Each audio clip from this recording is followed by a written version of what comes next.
सुप्रभात बच्चों, कैसे हैं? समझते सभी? ठीक है बेटा। आज हम कक्षा 8वीं में सियाचिन का हीरो बुल कुमार पाठ का अध्ययन करेंगे। इस पाठ में कर्नल नरेंद्र बुल कुमार के जीवन के संघर्ष के किस तरह उन्होंने पर्वतारोहण किया था, किस तरह उन्होंने तेंजिंग नोर्गे एवरेस्ट की चोटी पर विजय प्राप्त की थी। इस पाठ में कर्नल नरेंद्र बुल कुमार के विषय में बताया गया है कि किस तरह एक सच्चे देश प्रेम की भावना अपने मन में जगाकर उन्होंने अपने देश की फौज में कार्य किया है। उन्होंने 1981 में 70 सदस्यों का दल लेकर कुमार पुनः सियाचिन पर चले गए थे और भारतीय तिरंगा पूरी शान से लहराया था। 1982 में उन्होंने डॉक्टर SZ कासिम के नेतृत्व में अंटार्कटिका जाने वाले सदस्यों को कारगिल में प्रशिक्षण दिया था। प्रशिक्षण यानी कि उनको शिक्षा दी थी कि किस तरह वहाँ पर हम चढ़ सकते हैं, किस तरह का वहाँ रास्ता होगा।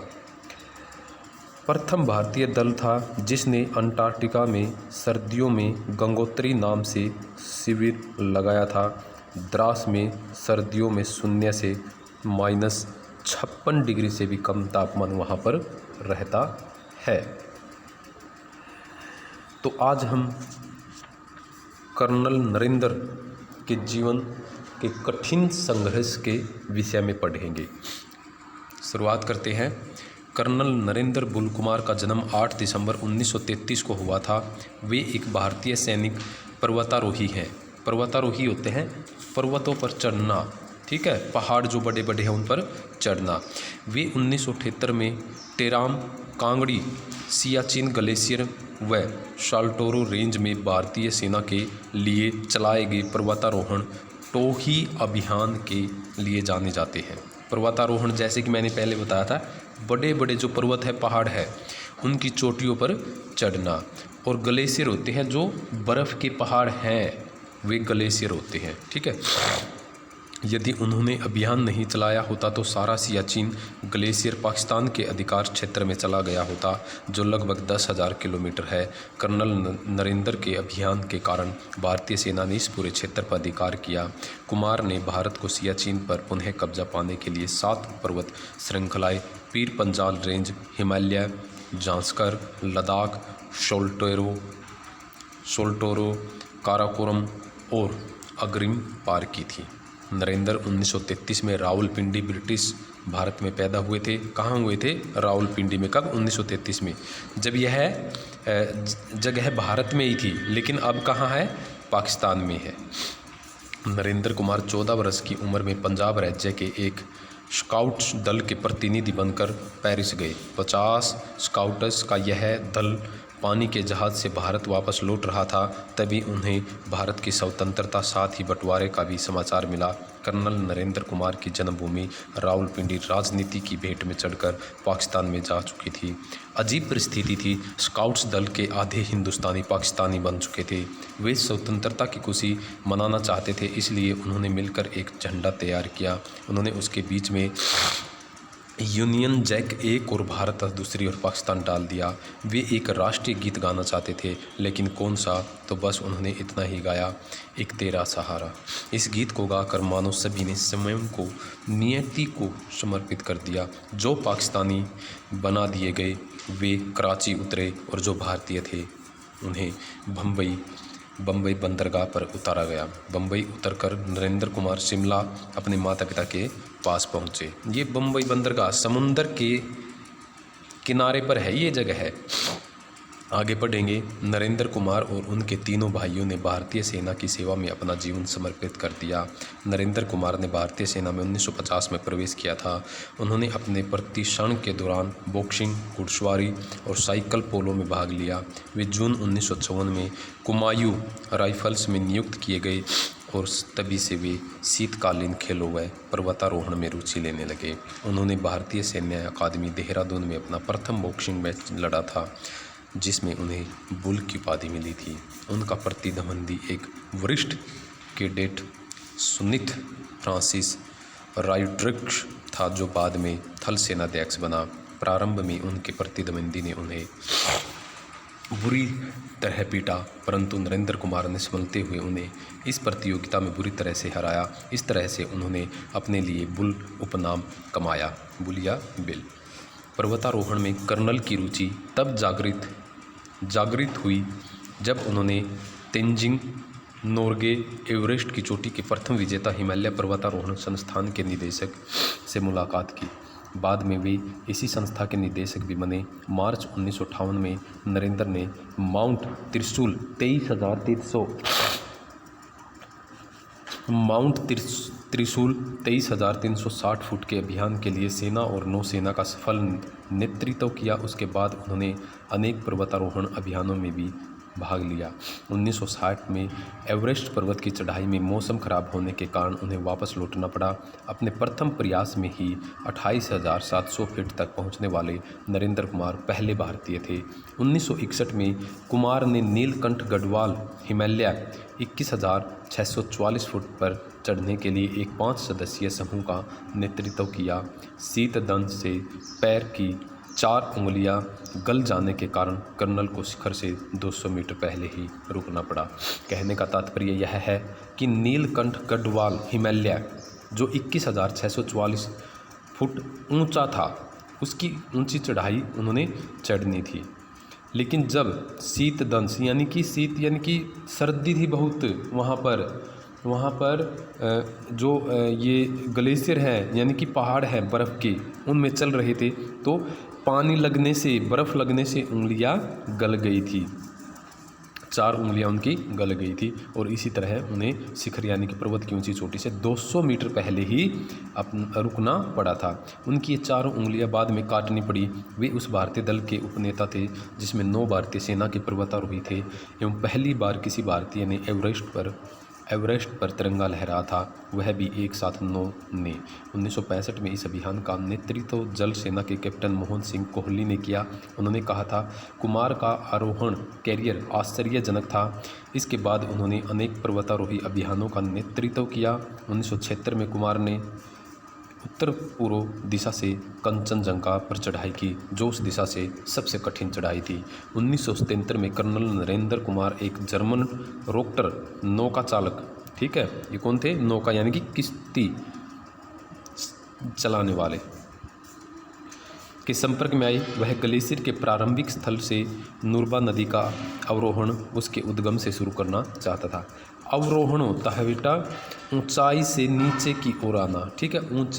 हम कहीं ऊंची जगह चढ़ गए हैं और जब नीचे उतरते हैं वह होता है अवरोहण, और उद्गम होता है प्रारंभिक स्थल, ठीक है। उद्गम यानी कि जहाँ पर सबसे पहले कोई जगह आती है फिर आगे वो बढ़ती है, ठीक है। उद्गम, प्रारंभ। वह व्यक्ति पूर्वोत्तर कश्मीर का एक नक्शा लाया था जिसमें भारत के सियाचिन ग्लेशियर का बहुत बड़ा भाग पाकिस्तान के हिस्से में दिखाया गया था। यह देखते ही नरेंद्र कुमार के अंदर ज्वाला धधक उठी। वे भारत के सैन्य अभियानों के निदेशक लेफ्टिनेंट जनरल छिब्बर के पास गए और उन्हें वह नक्शा दिखाया। छिब्बर ने विषय की गंभीरता को देखते हुए सिंगरता से कुमार को सियाचिन पर्वतारोहण टोही अभियान करने की अनुमति प्रदान की। 1978 में कुमार ने high altitude warfare school Gulmarg के छात्रों, जो 40 पर्वतारोही और 30 कुलियों का एक टोही दल था, ठीक है। 40 तो उसमें पर्वतारोही थे यानी कि पर्वतों पर चढ़ने वाले, और 30 कुलियाँ यानी कि उनका सामान उठाने वाले, उनके साथ साथ चलने वाले, ठीक है, उनकी सहायता करने वाले। दुश्मन को इसकी कानो कान खबर नहीं होने दी। उन्होंने दिखाया कि वे उन्हें व्यवहारिक प्रशिक्षण के लिए ले जा रहे हैं। यह दूर दराज ग्लेशियर में पहला भारतीय अभियान था। टीम 50 डिग्री सेल्सियस तापमान को सहते हुए मुश्किल दर्रे होते ऊंची नीची जगह है, ठीक है। चोटियाँ जो ऊपर का हिस्सा होता है, दुर्गम यानी कि कठिन रास्ते से गुजरते हुए ग्लेशियर के आधे रास्ते पहुंच गई। वहां से 3 सदस्यों की एक टीम ने 24,631 फुट ऊंची टिराम कोंगड़ी द्वितीय का अवरोहण पूर्ण किया, जो साक्ष्यगाम घाटी के दक्षिणी किनारे पर स्थित है। भारतीय वायुसेना ने इस अभियान के लिए रसद और ताज़ा राशन की आपूर्ति करके सहायता प्रदान की। टीम पाकिस्तानी अभियानों द्वारा उनकी घुसपैठ के सबूत के रूप में छोड़े गए कचरे के साथ लौटी। 1981 में 70 सदस्यों का दल लेकर कुमार पुनः सियाचिन पर जा पहुंचे और वहां भारतीय तिरंगा पूरी शान से साथ लहराया। 1982 में उन्होंने डॉक्टर SZ कासिम के नेतृत्व में अंटार्कटिका जाने वाले सदस्यों को द्रास यानी कि कारगिल में प्रशिक्षण किया। यह प्रथम भारतीय दल था जिसने अंटार्कटिका में सर्दियों में गंगोत्री नाम से शिविर लगाया था। द्रास में सर्दियों में 0 से -56 डिग्री से भी कम तापमान रहता है।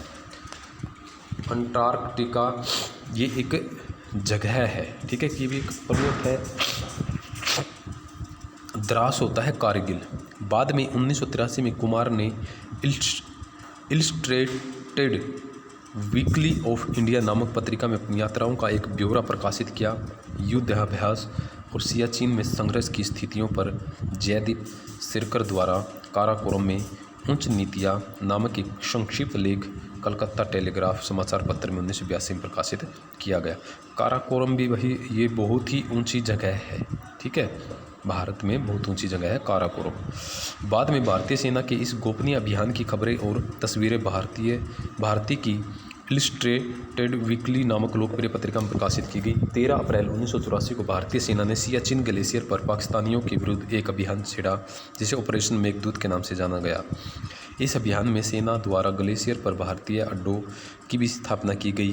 कुमार और उनकी टीम द्वारा बनाए गए विस्तृत मानचित्र, योजनाएं, तस्वीरों और वीडियो ने भारतीय सेना को संपूर्ण सियाचिन ग्लेशियर को पाने में सहायता की एवं इसके दक्षिण की ओर के क्षेत्र, मुख्य पहाड़ियों और दर्रों सियाला जो 7,300 मीटर ऊंची है, बिलफोर्ड ला जो 6,160 मीटर ऊंची है, गयोंगला जो 5,640 मीटर ऊंची है, यरमला जो 6,100 मीटर ऊंची है और चुलुंगला जो 5,800 मीटर है और साल्टोरो सीमा पर भारतीय झंडा फहराया गया।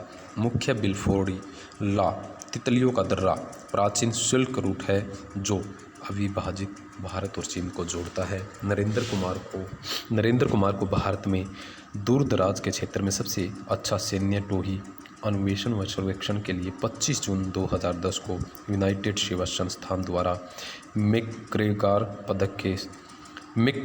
के पदक के साथ सम्मानित किया गया। नरेंद्र कुमार को भारत के चौथे सर्वोच्च नागरिक पुरस्कार पद्मश्री से भी सम्मानित किया गया।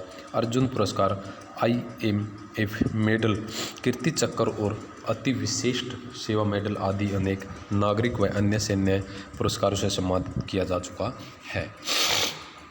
नरेंद्र कुमार को शकी शिक्षण के लिए संयुक्त राष्ट्र की फेलोशिप से सम्मानित किया गया।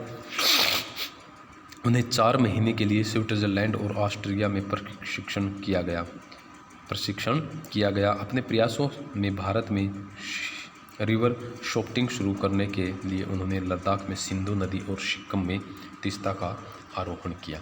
ग्लेशियर में कुमार बेस के नाम से सियाचिन ग्लेशियर में एक मुख्यालय है जो 4,800 मीटर की ऊंची पर एक रसद पोस्ट के रूप में स्थित है। सियाचिन संसार का सबसे बड़ा हिमनद है।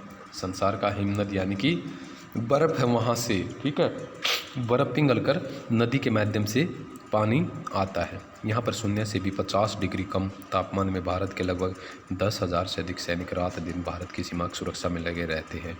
वे जिन कठिन परिस्थितियों में रहते होंगे, देश के राजनीतिकों को उसका अनुमान भी नहीं हो सकता। राजनीतिकों यानी कि जो नेता हैं, सैनिकों के साथ राजनीतिक दूरियां मिटाते हुए अपना स्नेह बांटने के लिए वर्ष 2014 में भारत के प्रधानमंत्री श्री नरेंद्र दामोदर दास मोदी ने अपनी दीपावली सियाचिन में तैनात सैनिकों के साथ मनाई।